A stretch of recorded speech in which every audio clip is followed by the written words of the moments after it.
Hello friends, இன்றைக்கு திருநெல்வேலி ஸ்டைலில் கதம்ப சாம்பார் எப்படி பண்ணுறதுன்னு பார்க்கலாங்க.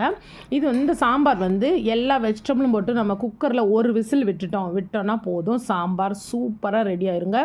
இதோட டேஸ்ட்டை நான் சொல்லவே முடியாது, வேறு லெவல் டேஸ்ட்டில் இருக்கும். பாருங்கள், நான் குக்கர் எடுத்திருக்கேன். அதில் நல்லா வாஷ் பண்ண மைசூர் பருப்பு 300 கிராம் போட்டிருக்கேன். தேவையான அளவு தண்ணி விட்டுருக்கேன்.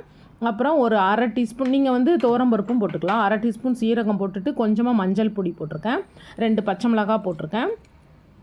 அப்புறம் கொஞ்சம் பூண்டு போட்டுக்கோங்க.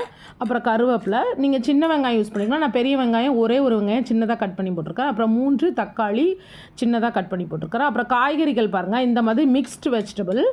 சாம்பாரில் 1 காய் 2 காய் போட்டு பண்ணுற சாம்பாருக்கும் இந்த மாதிரி மிக்ஸ்டு வெஜிடபிள் போட்டு பண்ணுற சாம்பாருக்கும் டிஃப்ரெண்ட் இருக்குங்க. வேறு லெவல் டேஸ்ட்டில் இருக்கும்.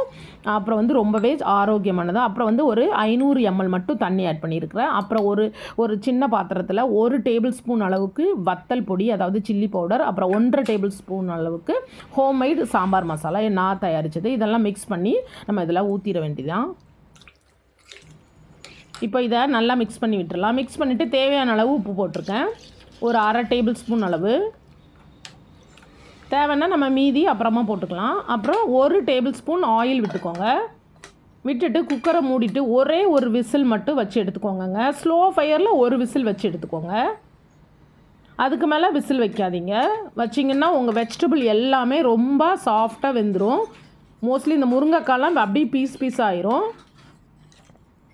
இப்போ பாருங்கள், இதை நல்லா மிக்ஸ் பாருங்கள், என்ன அருமையாக வந்திருக்குன்னு. நல்லா மிக்ஸ் பண்ணிவிட்டு இதில் ஒரு கொஞ்சம் மீடியம் சைஸ் நெல்லிக்காய் அளவு புளி கரைச்சி ஊற்றிருக்கேன், அவ்வளோதான். அப்புறம் கொஞ்சம் கொத்தமல்லி எல்லாம் தூவிக்கோங்க. தீயை மிதமான சூட்டில் இப்போ வச்சுக்கோங்க. இதில் மறக்காமல் இந்த அளவுக்கு வெல்லம் போட்டுக்கோங்க. உங்கள் சாம்பார் செம்ம டேஸ்ட்டில் இருக்கும். அப்புறம் கொஞ்சமாக பெருங்காயத்தூள் போட்டுக்கோங்க.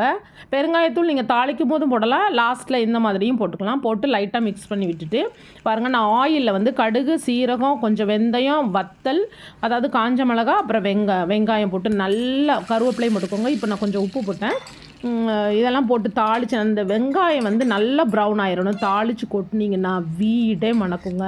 இது ஒரு டேஸ்ட்டு வேறு லெவலில் இருக்கும். கண்டிப்பாக இதே மாதிரி ட்ரை பண்ணி பாருங்க. இது வரைக்கும் பொறுமையாக இந்த வீடியோ பார்த்ததுக்கு ரொம்ப ரொம்ப நன்றி. தேங்க்யூ ஸோ மச் ஃபார் வாட்சிங். தேங்க்யூ.